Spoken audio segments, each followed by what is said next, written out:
ኃጢአት በበለስ እንደገባች በዕፀ በለስ እንድትመለስ አደረገ።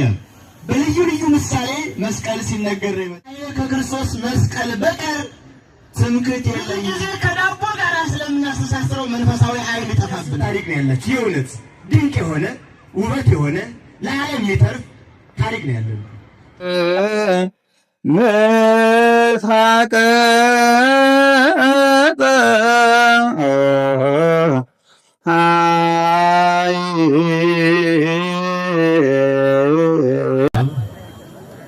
ወወልድ ወመንፈስ ቅዱስ አሐዱ አምላክ አሜን። አባቶቻችን የወረዳ ቤተ ክህነታችን ስራ አስኪያጅና የመምሪያ ኃላፊዎች፣ ክቡራን መምህራን ሊቃውንተ ቤተ ክርስቲያን፣ አበው ካህናት፣ ዲያቆናት እንዲሁም የከተማችን ከንቲባና የየመምሪያ ኃላፊዎች፣ በዚህ ጉባኤ ስር ለበዓል የታደማችሁ ምዕመናንና ምዕመናት ሁላችሁም በየማረጋችሁ እንደምን ዋላችሁ?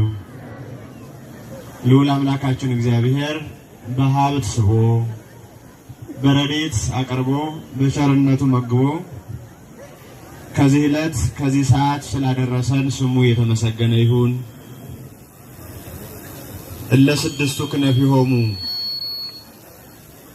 ራዕየ ዮሐንስ ምዕራፍ 4 ቁጥር 6 ለዛሬው ዕለት የምንማማርበት የትምህርታችን ርዕስ ክንፋቸው 6 ነበር በሚል ነው የምንማማረው። ቅዱስ ዮሐንስ ራዕየ ሕይወት የመላእክትን ተፈጥሮ ባየበት አንቀጽ የተናገረው ቃል ነው። ለብዙኃት አዕይንቲሆሙ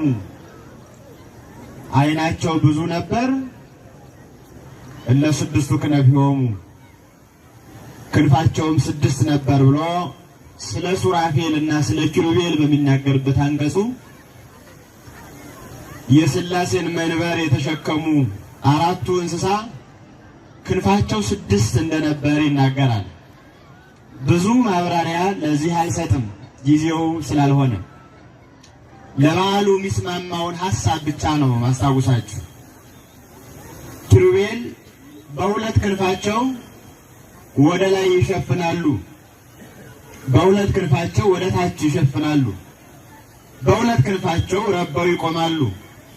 በአርአያ ትምህርተ መስቀል ምስተምርተ መስቀል የመስቀል ምልክት ሰርተው ቅዱስ ቅዱስ ቅዱስ ያለና የሚኖር ሕያው እያሉ ያመሰግናሉ። መስቀል ነው ዛሬ ከየት ይጀምራል እንዳንል እንዲያው ከታወቀው ከኪሩቤል ክንፍ ብንነሳ ያምራል ማለት ነው። በፍጡራን ላይ ከተገለጸው በሰማያውያን ላይ ከታወቀው በምስጋና ከተገለጸው ከኪሩቤል ክንፍ ጀምሮ ነው። ዓለም እንደሚታወቀው ጥንት በሀብት ስቦ በረድኤቱ አቅርቦ በልጅነት አክብሮ ሰውን በገነት እንዳኖረው ይታወቃል። እናም በገዛ ፈቃዱ በነፃነቱ ተጠቅሞ ሕጉን አፍርሶ ዕፀ በለስን ሲበላ በዕፀ በለስ የገባውን በዕፀ መስቀል ለመመለስ መስቀል ይሰራለት ዘንድ ግድ ሆነ። ኃጢአት በበለስ እንደገባች በዕፀ በለስ እንድትመለስ አደረገ። ከዚያም በፊት እግዚአብሔር ቅድመ ዓለም ለመኖሩ ምክንያት ሳይኖረው በዘላለማዊነት ይኖር የነበረ ፍጥረትን ልፍጠር ብሎ ሲፈልግ ሲያስብ ፈጠረ። የዕለተ እሑድ ሕያዋን ፍጥረታት መላእክት ናቸው። ከመላእክት ከክንፋቸው የብርሃን መስቀል ስሎላቸው ነበረ። ኋላም ነገደ ዲያብሎስ አንዱ ነገድ ከ3 ሲከፋፈል ነው ፈጥረናል ያለ አለ፣ ይፈጥረን አይፈጥረን ብሎ የተጠራጠረ አለ፣ ፈዞ የቆመም አለ።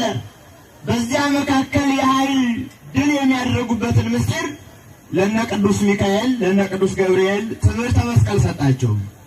እንዳልኋችሁ ከመላእክት ኃይል ምንጭ ከኪሩቤል ክንፍ ምሳሌነት ተይዞ በኋላም ከአዳም ድቀት በኋላ በልዩ ልዩ ምሳሌ መስቀል ሲነገር የመጣው በልዩ ልዩ ምሳሌ በሐረገ ወይን የሚመስልበት ጊዜ አለ። በያዕቆብ በትር የሚመስልበት ጊዜ አለ። በኖህ መርከብ የሚመሰልበት ጊዜ አለ። እንደ ሁኔታው በቃየልም ጊዜ በእንጨቱ በዱሩ ይታየው የነበረ ምልክት አለ። ብቻ ያለ ምልክት ትውልዱን አልመራውም። ኋላም ሊቀ ነቢያት ሙሴ የኤርትራን ያህል ባህር ከፍሎ ሕዝቡን ሲያሻግር በበትርህ ምታው፣ እጅን ከፍ አድርገህ አለ። እጅን ከፍ አድርገህ በበትርህ ምታው፣ በኋላ ዘመን እጄን እቸነከራለሁ በዕፀ መስቀል እውላለሁ ሲለው ነበረ። እንዲህ እያገናኘ ሲነግራቸው ነው የመጣው። አብርሃም እንኳን ሥላሴን ሲቀበል 3 እንግዶችን ከዛፍ ስር አገኛቸው። አንዱ እንግዳ በዛፉ ተጠግቶ ከወይራ ዛፍ ተቀምጦ ነበረ። 2ቱ ጎንና ጎን ነበሩት። ከዛፉ ጀርባውን አስጠግቶ የተቀመጠው እግዚአብሔር ወልድ ነው። በኋላ ዘመን ጀርባዬን አስጠግቼ እሰቀልልሃለሁ ሲለው ነበረ። በእንዲህ አይነት ምሳሌ ሲገልጸው መጣ። ቀን ሲደርስ አምባ ይፈርስ እንደሚባል ዝርዝር ታሪኩን የነቢያትን ሳልናገር እግዚአብሔር ቃል ከወደ ዓለም ወደዚህ ዓለም መጣ። በእርግጥ ነቢያት ቀድመው ያዩት ነበረ። ኤርምያስ ወይመጽእ አምላክ ወልደ አምላክ ዘአነ ርኢኩ ስጎ ወይከይዱ ሰደብረ ዘይት ወያርያ አሰርቶ ክልኤተ ሐዋርያተ በደብረ በቀራንዮ ተራራ ተሰቅሎ ያየሁት በመስቀል ላይ አይቼዋለሁ ይመጣል ይል ነበረ። 33 ዓመት ከ3 ወር ሲሆነው ለድህነተ ዓለም በቀራንዮ ተሰቀለ። መስቀል የወንጀለኛ መቅጫ ምልክት ነበረ። በፊት የመርገም ምልክት ነበረ። የጥፋተኝነት ምልክት ነበረ። ከዚያ በኋላ ወሳረ መርገማ ለኦሪት የኦሪትን መርገም ሻረ እንዲል ሐዋርያ መርገሙን አስወግዶ ወደ በረከት ቀይሮ የሕይወት ምልክት አደረገው ማለት ነው። ይሄንን ታሪክ ታስታውሳላችሁ። እግዚአብሔር ቃል ሰው የሆነበት ጉዳይ ስለሆነ ንጽጽሩን ለማየት እንዲህ ትንሽ ነገር ላመልክታችሁ። በደል በሴቷ በሔዋን በኩል ቢመጣ ጽድቅ ወልደ እግዚአብሔርም በሴቷ ድንግል ማርያም በኩል መጣ። በደል በሰይጣናዊ መልአክ በኩል ቢመጣ ብስራተ መልአክም በብርሃናዊ መልአክ በገብርኤል መጣ። በደል በዕፀ በለስ ቢመጣ ድነትም በዕፀ መስቀል መጣ። ይሄንን ሾህ በሾህ ይነቀሳል፣ ነገር በነገር ይመለሳል ይላሉ አባቶቻችን። በገባበት ለማስወጣት በጀመረበት ለመጨረስ ነው። እንዲያውም በቀራንዮ ያደረገው ሁሉ እሱ ነው። ሔዋን አዳም ዕፀ በለስን ለመቁረጥ ወደ በለስ ተጉዘው ነበረ። የተጓዙበትን ያንን ለመግለጽ እግሩን ተቸነከረ። ይሄ እግር ለዕፀ በለስ ሂዷል ማለት ነው። ሔዋን በእጆቿ ቆርጣ ነበረ በለስን፣ እጁን ተቸነከረ። ዕፀ በለስን በልተው ነበረ፣ መራራ ሞት ጠጣ። ለምን እንዲህ ያደረገ? በገባበት ለመመለስ። ታዲያ 3 ዓመት ከ3 ወር አስተምሯል መድኃኔዓለም ክርስቶስ። ኋላም ተነስቶ 40 ሌሊት 40 መዓልት መጽሐፈ ኪዳንን አስተምሯል። ቢራቡ ያመሳል ይመግባል፣ ቢታመሙ ይፈውሳል፣ ቢሞቱ ያስነሳል። እንዲህ እያደረገ በታምራት ይገለጽ ነበረ። ጠሉት አይሁድ። ለምን ጠሉት? ምክንያታቸው እኛን ሰው ይተወናል ብለው ነው። ምቀኝነት ነው ሰው ይተወናል። የጾም ቆሎ የባህል ዶሮ ማን ሊለን ወናሁ ሁሉ ዓለም ተለወደው እነሆ ዓለሙ ተጨልጦ ተገርኝቶ በእርሱ አመነ ነው ጥላቻቸው። ለዚህም ለመስቀል ደረሰ። ሳይበድል ሳይገድል በግፍ ምክንያት ተሰቅሏልና ንጹሐ ባሕርይ ነው። ኋላ እርሱ ካረገ በኋላ ሐዋርያት በመስቀሉ ድውይ እየፈወሱ ሙት እያስነሱ ቀጠሉ። በአይሁዳውያን የተለያየ ክፍል ነበረ። ፈሪሳውያን ነበሩ፣ ሰዱቃውያን ነበሩ፣ ጸሐፍት ነበሩ፣ ዕልመተ ዝላን ነበሩ፣ ካህናት ነበሩ፣ ሊቃነ ካህናት ነበሩ፣ ሕዝቡ ነበሩ፣ ኤሳውያን ነበሩ። ብቻ ወደ 9 አይነት ክፍል ነበራቸው። እናም ከክርስቶስ ዕርገት በኋላ በመስቀሉ ወንጌል ሰፋ ሰፋ ኦሪት ጠፋ ስትል ደስ አላላቸው። ያወዞሙ ደስ አላላቸውም። እስጢፋኖስን በድንጋይ ወግረው ገደሉት። ያዕቆብንም በሰይፍ መትረው ገደሉት። ደስ አላላቸውም። እንግዲህ ክርስቲያኖች እየበዙ የሚሄዱ ከሆነ የኃይል ምንጫቸው መስቀል ከሆነ ብንቀብረው ይሻላል ብለው መስቀሉን ከጥራጊ መርፊያ ቦታ ላይ ቀበሩት። በአዋሽ በኢየሩሳሌም ያሉ በከተማዋ የሚኖሩ ሁሉ ጥራጊያቸውን እዚያ ቦታ እንዲደፉ አደረጉ። ይህንን ታሪክ ታስታውሳላችሁ። ብዙ ታሪክ አልተርክም። ወደ ኢትዮጵያ የመጣውን ታሪክ ብዙ ጊዜ ስለማናወራው እሱን ለማስታወስ ለመሞከር እና በዚህ ምክንያት ተቀብሮ ለ300 ዓመት ያህል ጥራጊ ተደፍቶበት ተራራ ሆኖ ኮረብታ ሆኖ ይቆያል። ምንም ይቀበር ማለት በመስቀል ኃይል በክርስትና ምስጢር ተቀበረ ሊባል አይችልም። ወአንሰ ሐሰሊተ ይዝሐር ዘእንበለ በመስቀሉ ለእግዚእ ኢየሱስ ክርስቶስ።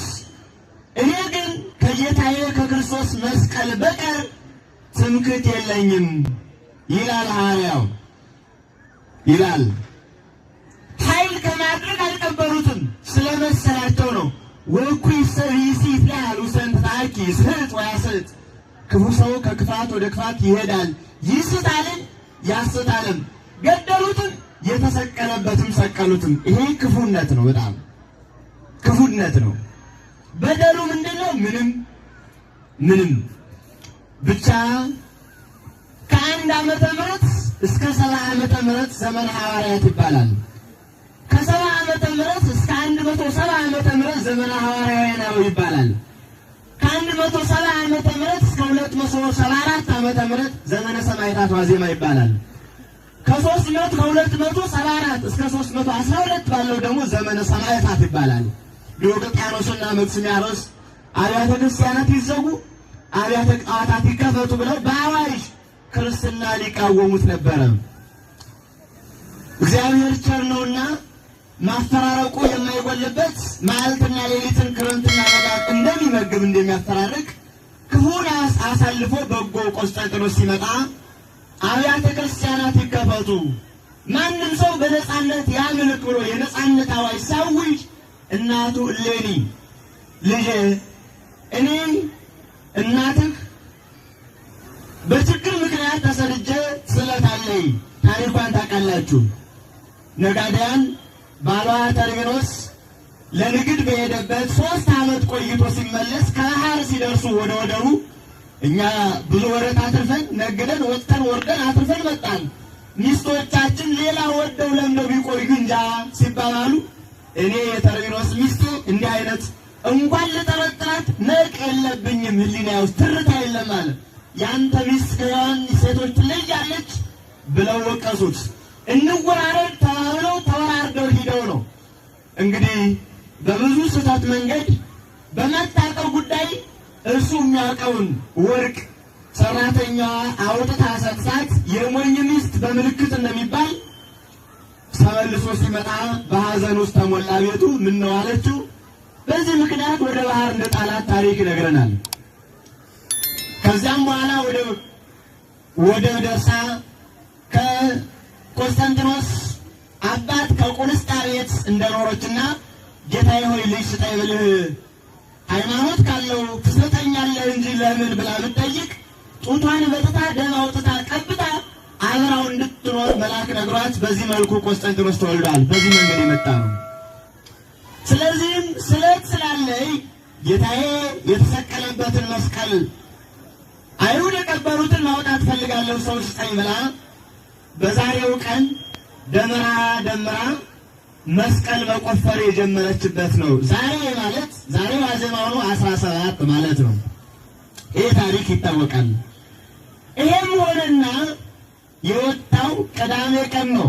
ለዚህ ነው ሊቃውንቱ በማህሌት የቅዳሜ ቀን ቅንዋት የሚባለው ለዚህ ነው።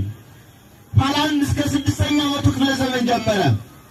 የሮማ ነገስታትና ምስራቁና ምዕራቡ በመስቀል ምክንያት እኔ ወስድ ጦርነት ሲገጠም መስቀሉ ከአራት ሆኖ ለአራቱ ነገስታት እንዲሰጥ ተደረገ። ለአራት እንዲሆን ይሄ እየቀጠለ ሄደ። በ325 ዓመተ ምህረት ጉባኤ ኒቅያ ሆነ።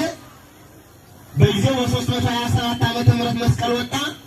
በ451 ዓመተ ምህረት ካቶሊካውያን ተለይተው ወጡ።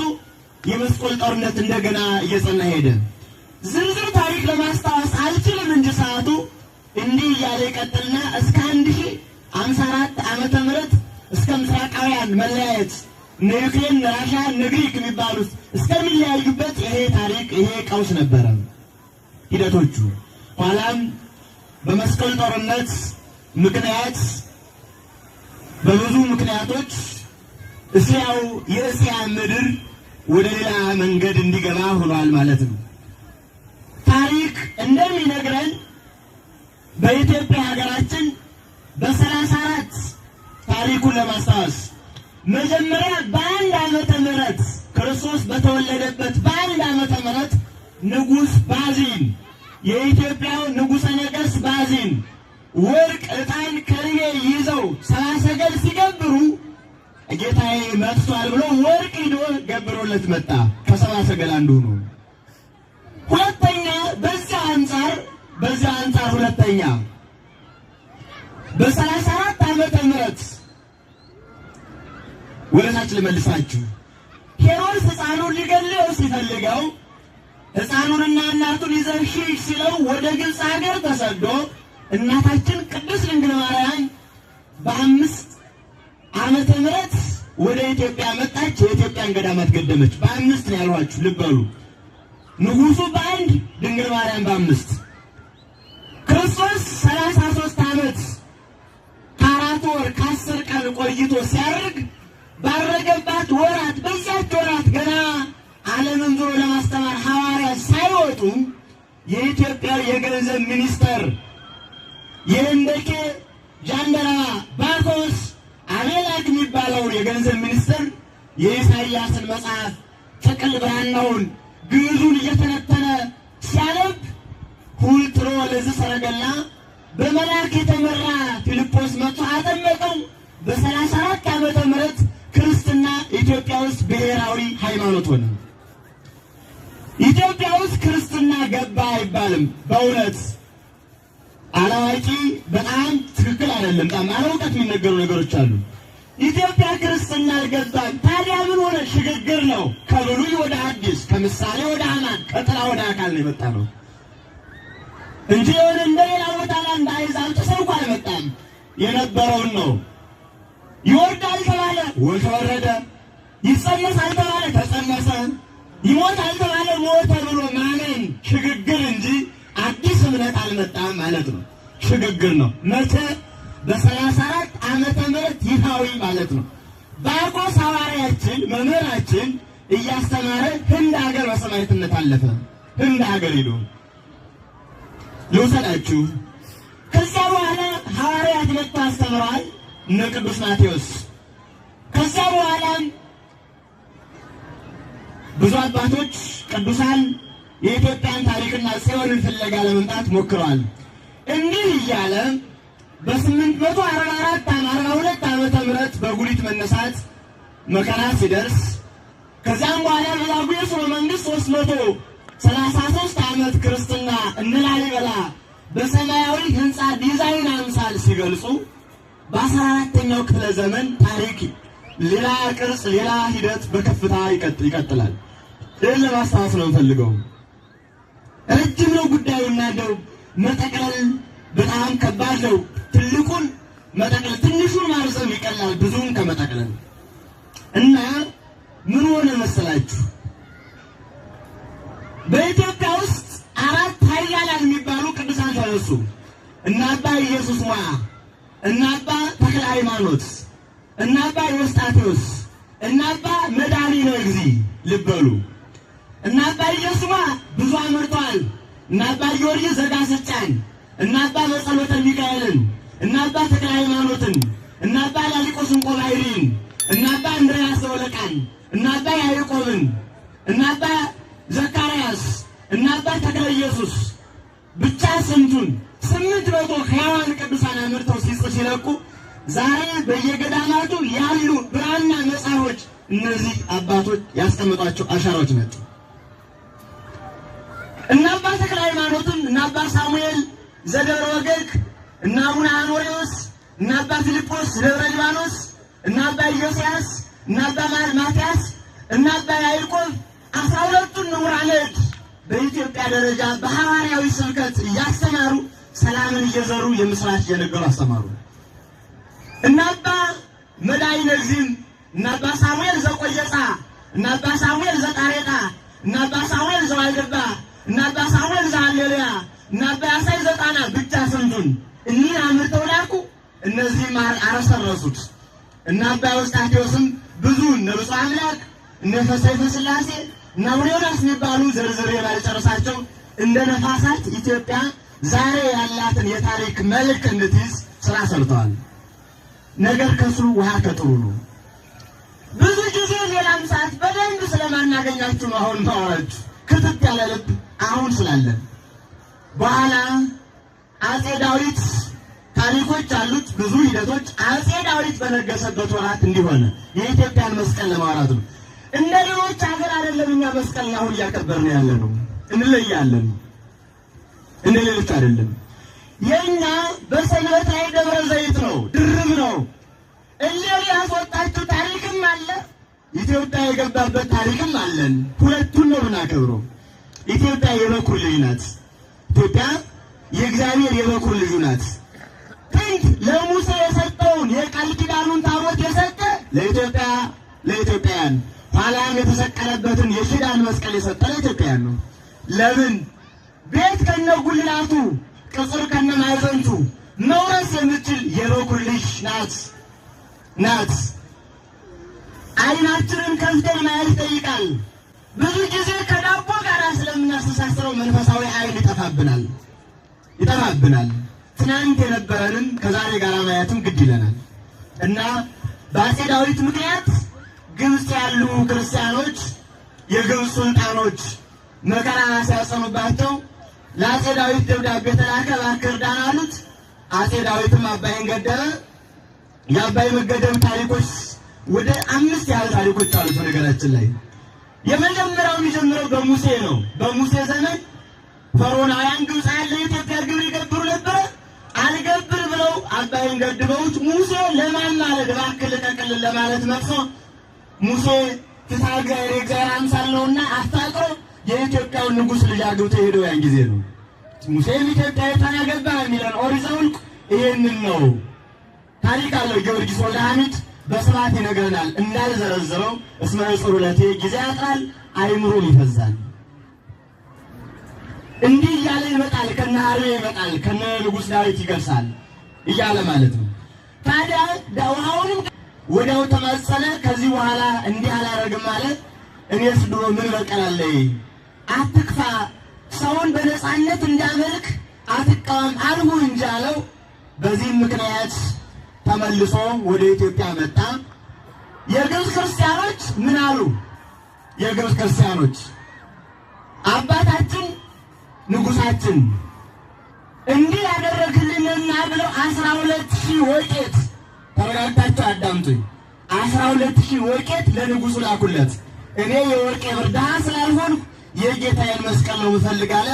የክርስቶስን መስቀል አጼ ዳዊት ይዞ መጣ። አጼ ዳዊት የክርስቶስን መስቀል እንዳመጣ ስናር ላይ ከበቅሎ ወድቆ ሞተ። አጼ ዳዊት ከሞተ በኋላ የአጼ ዳዊትን መንግስት የያዘችው የዳዊት ሴት ልጅ ናት። ዘርዓ ያዕቆብ የሚባል ወጣት ነበረ።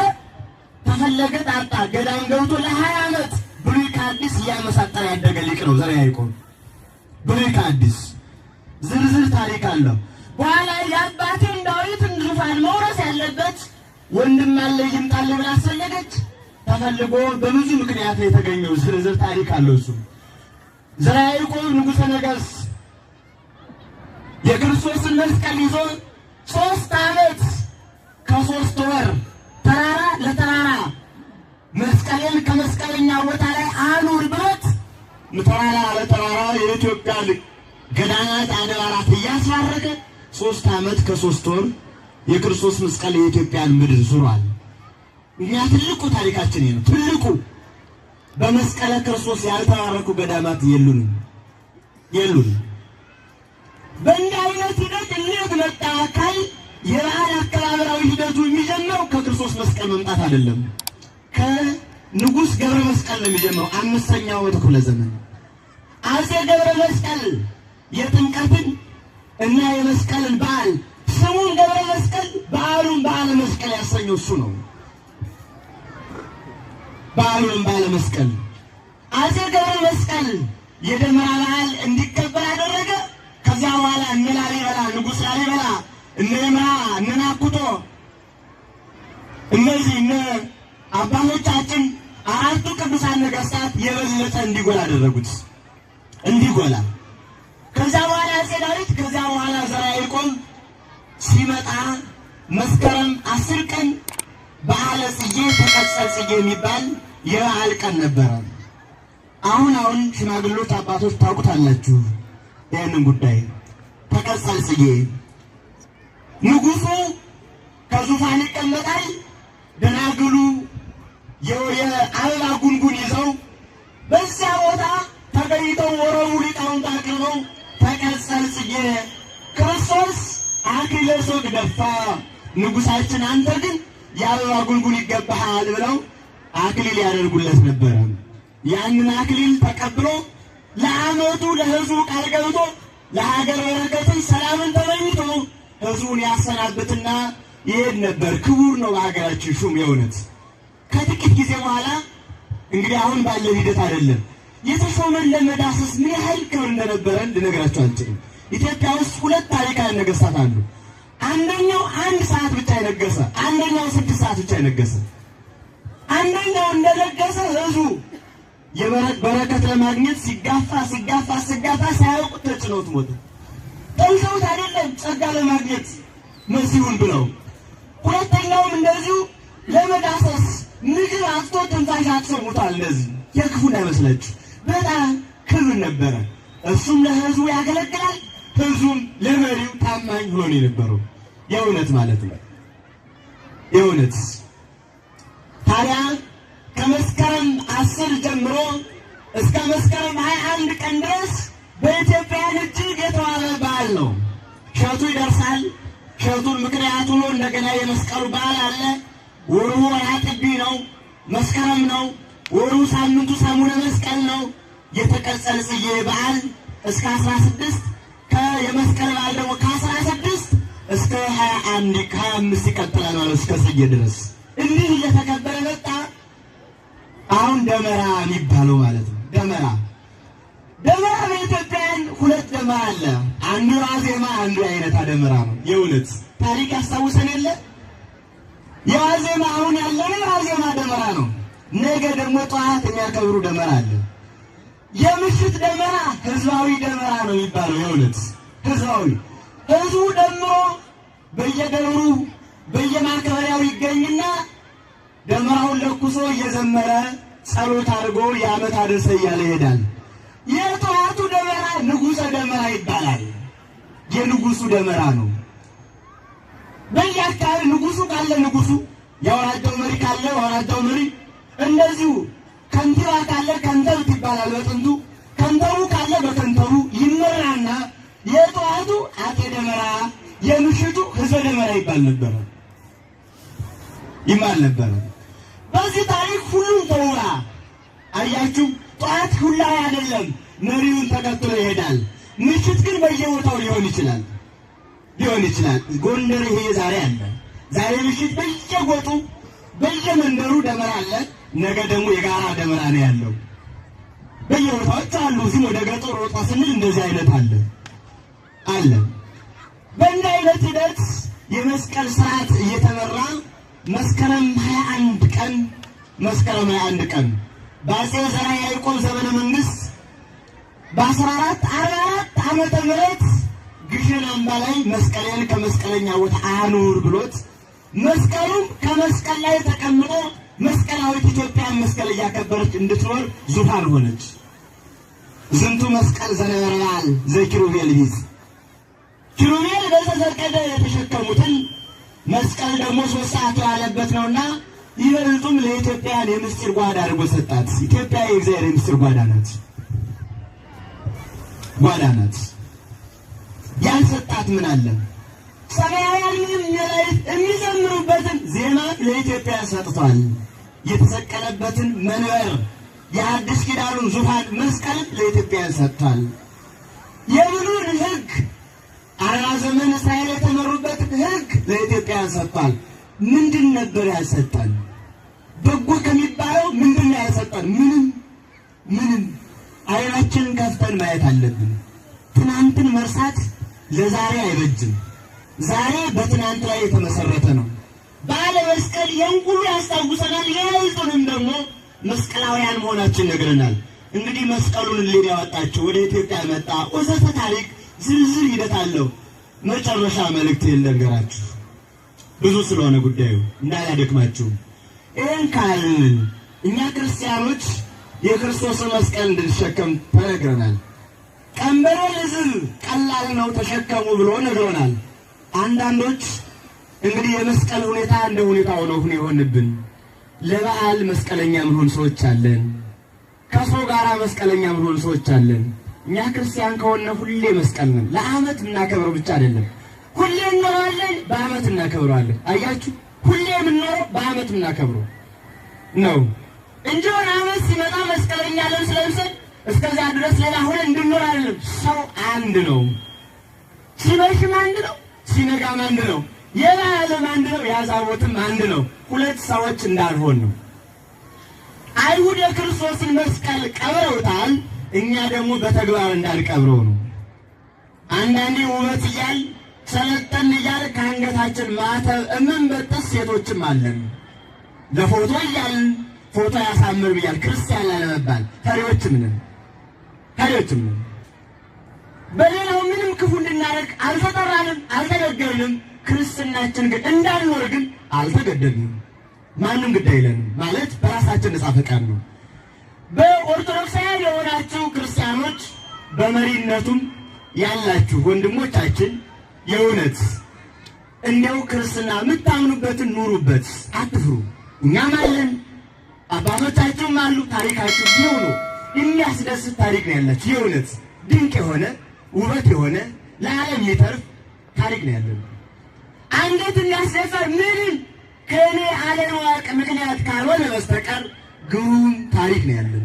ታዲያ ይሄንን የምናፍርበት ስላልሆነ አንፈር፣ አንዳንዴ ቸል አንበል፣ ይመለከተናል ብለን እንድናስብ መልክቴ ነው። ኦርቶዶክሳውያን ሁላችንም የመስቀልን በዓል ስናስብ እሌሊ አስወጣችሁ ከተቆፈረ ተቀበረበት እያል ስናወራ ዛሬ መስቀልን የቀበረብን ማን ነው? አንዳንዶች ዘረኝነት ቀብሮብናል። አንዳንዶች የሰኝነት ዝሙት ቀብሮብናል። አንዳንዶች ሰካራምነት ቀብሮብናል። አንዳንዶች ሱስ ቀብሮብናል። አንዳንዶች ፌዝ ቀብሮብናል። ብቻ አንዳንድ ነገር እያያዝን የቀበርነ ብዙዎች አለን። የእውነት መንገዱ ብዙ ነው እንጂ መስቀል ቀባሪዎች ነን በብዙ መንገድ። ይህንን ማሳስ በምን በኩል ነው እኔ ጉዳት አመጣሁት? የትኛው ላይ ነው ቀብር ላይ ያለሁት ብለን መገለጥ ይጠይቀናል። ከመቃብር መስቀል ተቆፍሮ የወጣበት ነው። እኔም መውጣት ይጠይቀናል።